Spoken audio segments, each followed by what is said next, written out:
வணக்கம். சமீபத்தில் ஒரு அறிவிப்பு ஆந்திர முதல்வர் சந்திரபாபு நாயுடு 3 குழந்தைகளை நீங்கள் பெற்றெடுத்தீங்கன்னா 30,000 ரூபாய் அரசு வழங்கும். 4 குழந்தைகள் பெற்றெடுத்தீங்கன்னா 40,000 ரூபாய் அரசு வழங்கும் அப்படின்னு. இதற்கு முன்பே அவர் மக்கள் தொகை பெருக்கம் இருக்கணும். அப்போ தான் நமக்கு அரசியல் பிரதிநிதித்துவம் கிடைக்கும். இப்போ வரக்கூடிய டீலிமிட்டேஷன் அப்படின்னு சொல்லப்படக்கூடிய தொகுதி மறுவரையால் மக்கள் தொகையை கட்டுப்படுத்தாத ஹிந்தி பெல்ட் மாநிலங்கள் உத்தரப்பிரதேசம், மத்திய பிரதேசம், பீகார், குஜராத், பல மாநிலங்கள் அதிக அளவிலான மாநிலங்களவை உறுப்பினர்களை பெறதுக்கான வாய்ப்புகளை இப்போ ஆளும் அரசு உருவாக்குறாங்க. இதன் அடிப்படையில் மக்கள் தொகையை கட்டுப்படுத்திய தென் மாநிலங்கள் பிரதிநிதித்துவம் குறைகிறது. இப்போது 40க்கு 40 மக்களவை உறுப்பினர்கள் இருக்காங்கன்னா 10 தமிழகத்துக்கு கூடலாம். ஆனால் அதே உத்தரப்பிரதேசத்துக்கு 80 இருந்தால் 120 கூடுது. அப்போது தென் மாநிலங்களோட பிரதிநிதித்துவம் இல்லாமல், தென் மாநிலங்களினுடைய ஒரு மக்களவை உறுப்பினர் கூட இல்லாமல் ஒரு ஆட்சி, பெரும்பான்மையான ஆட்சி மத்தியில் அமைய முடியும். அப்போ தென் மாநிலங்கள் புறக்கணிக்கப்படலாம். வளர்ச்சி ரீதியாக வளர்ச்சி நிதிகளை வழங்காமல் அவர்களுடைய பிரதிநிதித்துவம் இல்லாமலே ஆட்சிகள் அமையக்கூடிய வாய்ப்பு இருக்குது. அதை சந்திரபாபு நாயுடு ஆதரிக்கிறார். ஓகே, அது அவருடைய அரசியல் நிலைப்பாடு. அவர் அறிவிக்கிறார் மக்கள் தொகையை உயர்த்துங்கன்னு. அப்படி மக்கள் தொகையை இப்போ அவர் அறிவிக்கிற திட்டத்தின் அடிப்படையில் உயர்த்தினா கூட இன்னும் 18 ஆண்டுகள் ஆகணும் அந்த நபர் வாக்களிக்கிறதுக்கு. அதற்குள்ள அதிகாரங்கள் பறிக்கப்பட்டாச்சுன்னா தென் மாநிலங்களுக்கான எந்த ஒரு எம்பி கூட தேவைப்படாமல் ஒரு ஆட்சி சூழல் உருவாயிடுச்சு அப்படின்னா 18 வருடங்கள் கழித்து அவர்கள் எந்தவித மாற்றத்தையும் ஏற்படுத்த போகிறதில்லை. ஏன்னா இன்னும் 10 ஆண்டுகள் பாரதிய ஜனதா கட்சி ஆட்சியில் இருக்கும். அதற்குள்ளே அவர்கள் அந்த திட்டத்தை நிறைவேற்றிடுவாங்கன்னு நான் நம்புகிறேன். டீலிமிட்டேஷன்ஸ் கொண்டு வரப்படும். அதன் அடிப்படையில் ஆட்சிகள் மாறும். அப்போ தொடர்ந்து 10 ஆண்டுகளுக்கு பிறகு தொடர்ந்து அந்த ஹிந்தி மாநிலங்கள் பேசக்கூடிய மாநிலங்கள் இருந்து உருவாகிற மாநிலங்களவை உறுப்பினர்களை கொண்ட அரசுகளே அமையப் போகிறது.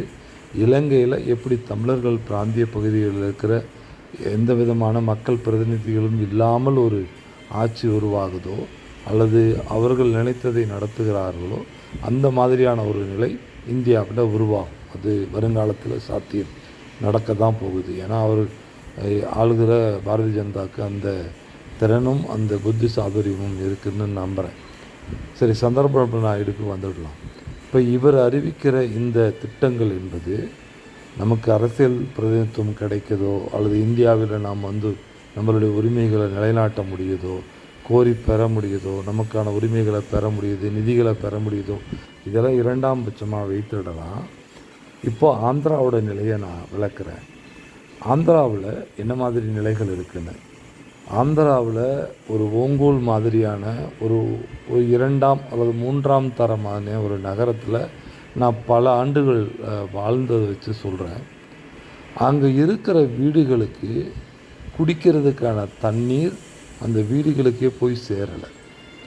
அங்கே உதாரணத்துக்கு அங்கே ஒரு டீ கடை இருக்குது. அந்த டீ கடைக்கு ஒத்தை மாட்டு வண்டியில் தான் தண்ணீரை கொண்டு கொடுக்குறாங்க. அந்த தண்ணீரை பயன்படுத்தி விலைக்கு வாங்கின அந்த தண்ணீரை பயன்படுத்தி தான் அந்த டீ கடை நடக்குது. பக்கத்தில் டேப்பெல்லாம் இருக்குது. ஆனால் அந்த தண்ணீர் போதுமானதாக இல்லை. வருது, எல்லா இடங்களிலும் டேப்பை நீங்கள் பார்க்க முடியும். ஆனால் அதுக்கான தண்ணீர் தேவைக்கு சரியாக இல்லை.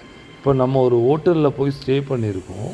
அந்த ஹோட்டலில் தண்ணீர் கொடுக்குறாங்கல்ல, அந்த தண்ணீரும் விலை கொடுத்து தான் வாங்கப்படுது. இப்போ சில நேரங்களில் தண்ணீர் இல்லை, வெயிட் பண்ணுங்க அப்படின்னு சொல்லுவாங்க. அப்போது லாரியில் அந்த ஹோட்டலுக்கு தண்ணீரை கொடுக்குறாங்க. ஆக ஒரு நகரத்தில் முறையாக தண்ணீர் எடுத்துக்கிறதுக்கோ அந்த பகுதியில் கீழே கிரவுண்ட் வாட்டர் இல்லை அப்படின்றது நம்மளால் புரிஞ்சிக்க முடியுது. ஏன்னா அது கொஞ்சம் பிரகாசம் டிஸ்ட்ரிக்ட்டுங்கிறது கொஞ்சம் வறட்சி பகுதி தான். இவங்க வந்து தண்ணீரை கொண்டு வந்துட்டார், அது கொண்டு வந்துட்டாருலாம் சொல்லுவாங்க. அதெல்லாம் உண்மை கிடையாது. அங்கே யதார்த்தமாக கிரவுண்ட் வாட்டர் கொஞ்சம் வெயில் காலங்களில் இல்லை. முறையாக எல்லாருக்கும் தண்ணீர் கிடைக்கல. மக்கள் ரொம்ப கஷ்டப்படுறாங்க தண்ணீருக்கு, வாழ்வாதாரத்துக்கு, உணவுக்கு.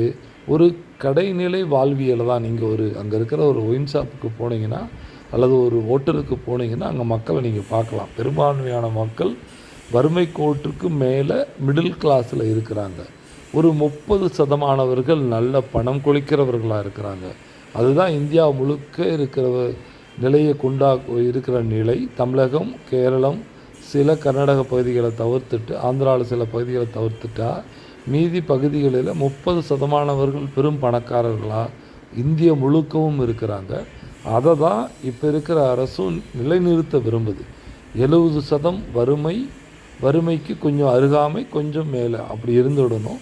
30% மக்கள் வளங்களோட பிடபிள்யூ மேலை நாட்டு வாழ்க்கை முறைகளோடு இருக்கணுங்கிறத நோக்கி தான் இந்திய அரசு, இந்திய நிறுவனங்கள் மக்களை நகர்த்திக்கிட்டு போகிறாங்க. அதற்கான வேலைகளை செய்கிறாங்க. அதில் இந்த 70% மக்கள் போய் விழுறாங்க, விட்டில் பூச்சிகளாக விழுறாங்க. அதனால் ஆந்திர மக்கள் 3வது 4வது குழந்தைகளை இந்த முதல்வர் சொல்கிறாருன்னு ஒருபோதும் நீங்கள் செய்துடாதீங்க. அது மிகப்பெரிய பாதகத்தை உங்களுடைய வாழ்வியலை ஏற்படுத்தும்.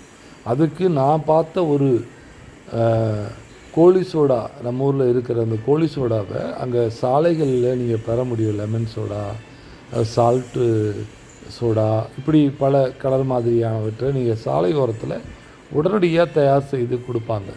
மசாலா சோடா எல்லாம். அதை நடத்துகிற ஒரு பெண்ணை நான் விசாரிக்கிறேன். அவங்களோட ஒரு கடைநிலையில் இருக்கிற ஒரு சமூகத்தில் இருக்கிற ஒரு பெண். அந்த பெண் தன்னுடைய குழந்தைக்கு 18 வயசுலேயே திருமணம் செய்து வைத்திருக்கு. ஏன்னா அதுக்கு மேலே படிக்கிறதுக்கு வாய்ப்பு இல்லை. அந்த குழந்தைய வச்சுக்கிட்டு இருக்க முடியாது. அவங்க இந்த முழு நேரம் இங்கே வந்துட்டாங்கன்னா அந்த பெண்ணை எங்கேயும் படிக்க அனுப்ப முடியலைன்னா வீட்டில் வைக்கணும். அது ஆபத்தானது அப்படின்னு அந்த பெண்ணு சொல்கிறாங்க. அதனால் சென்னையில் அவங்க சொந்தக்காரங்க ஒருத்தங்க வேலை செய்கிறாங்க. அவங்களுக்கு 18 வயசில் அந்த பெண்ணை குழந்தைக்கு கல்யாணம் பண்ணி வச்சுட்டாங்க. அதே மாதிரி 18 வயசு 19 வயசு பையன் வேலைக்கு போகிறான். ஒரு பள்ளிக்கூடம் 12வது முடிச்சுட்டு அவன் கல்லூரி போகணுன்னா 16 கிலோமீட்டர் அவன் போக வேண்டியது இருக்குது. பஸ் போக்குவரத்தில் சிக்கல் இருக்குது, பல சிக்கல்கள் இருக்குது. அந்த பையனை பள்ளிக்கூடம் அனுப்புறதுல, கல்லூரிக்கு அனுப்புறதுனால அவனை பக்கத்தில் அருகாமையில் ஒரு வேலைக்கு அனுப்பிட்டு அவங்க வீட்டுக்காரர் இதில் நகராட்சியில் குப்பை இதில் வேலைக்கு போகிறார். இவங்க பெண் அங்கே வேலை செஞ்சுட்டு இருக்காங்க. அங்கேயே தான் இருப்பாங்க காலையிலேருந்து சாயந்தரம் வரைக்கும். அங்கே அருகாமையில் ஏதேனும் ஒரு கழிவறையை இரவல் வாங்கி பயன்படுத்திட்டு அவங்க அங்கேயே தான் இருப்பாங்க. அவங்க மட்டும் இல்லை, ஜாம்காய், கொய்யாக்காய் விற்கிறவங்க, இன்னும் பலர் அங்கே இடத்துல இந்த மாதிரியான வேலைகளை சாலை ஓரங்களில் செய்வாங்க. உணவு தயாரிக்கிறது, கடைகள் நடத்துறது, இப்படி பல வேலைகளை செய்யக்கூடியவர்கள் தான் அந்த பொருளாதாரத்தை ஈட்டுறாங்க. அந்த பொருளாதாரத்தில் அவங்க குடும்பத்தில் 2 குழந்தைகளை வளர்க்குறதுங்கிறதே அவ்வளோ கடினமாக 18 வயது ஆனோடனே திருமணத்திற்கு அந்த குழந்தையை அனுப்புகிறாங்க. அது ஒரு பொண்ணு. அந்த பெண்ணையும் நான் பார்த்தேன். இப்போ சின்ன பெண் முழுகாமல் இருக்காங்க 19 வயதில். அப்போ அவங்க இன்னும் 2 குழந்தைகளை பெற்றெடுத்தாங்கன்னா அவங்கள வளர்க்குறது எவ்வளோ கடினம். இன்றைக்கி இருக்கிற அரசு, அங்கெல்லாம் அரசு ஆஸ்பத்திரிகள்லாம் அவ்வளோ நம்ம ஊரில் இருக்கிற அளவுக்குலாம் இருக்காது. அங்கெல்லாம் போக முடியாது, தனியாருக்கு தான் போகணும். அப்போ செலவு தான் ஆகும். அப்போ இவர் கொடுக்குற 40,000 ரூபா அந்த குழந்தைய பெற்று வளர்க்குறதுக்கு கூட பத்தாது. 30,000 ரூபா குழந்தைய பெற்று அதை வெளியில் எடுத்து அதுக்கான ஒரு வருட செலவுக்கு கூட அது பத்தாது. அந்த 30,000 ரூபா அதுக்கு மேலே அவங்க பல லட்சம் ரூபாய் கடன் வாங்கணும். அதனால் அது நல்ல திட்டம் குழந்தைகளுக்கு கொடுக்குறாங்கன்னு இங்கே தமிழ்நாட்டில் பேசக்கூடிய மடையர்களுக்கு அது மிக பாதகமான அழிவான ஒரு திட்டம், ஒரு குடும்பத்தை அழிக்கிற திட்டம். அந்த சந்திரபாபு நாயுடு அறிவிக்கிற அந்த 3வது குழந்தைக்கு 30,000, 4வது குழந்தைக்கு 40,000ங்கிறது ஏற்கனவே அழிந்து கொண்டிருக்கிற இந்த பொருளாதார விலை உயர்வில் சிக்கியிருக்கிற இந்த குடும்பங்களை அழிக்கிற அழிவு திட்டம். அது ஒரு బాధகாర నాశகாర திட்டம். நான் చెప్పేది నా తెలుగు బాగా రాదు, நான் చెప్పేది అర్థమైకొండండి. మీ ముఖ్యమంత్రి చెప్పేది బాధకం, అబద్ధం అన திட்டம், அபத்தமான பிளானு. 3 మూడవది పిల్లలు మీరు కనితే మీకు 30,000 మీకు ఇచ్చేయని చెప్పారు.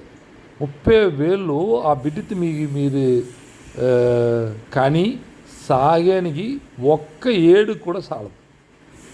ఆ డబ్బులు పెట్టి మీరు ఏమి చేయగలదు. మీ ముఖ్యమంత్రి బాధకమైన ప్లాన్ మీకు చెప్పారు. మీకు చెప్పేనికి వారు రూట్ చూస్తారు. ఒక్కడు కూడా ఆ ప్లాన్ గురించి ఆలోచించదండి. అది బాధకం, డేంజరు మీకు. సో మీరు ఇద్దరు బిడ్డలకు అనేరంటే ఆ బిడ్డలతో సాగించి వారికి పెళ్లి చేసి వారిగాన ఇలా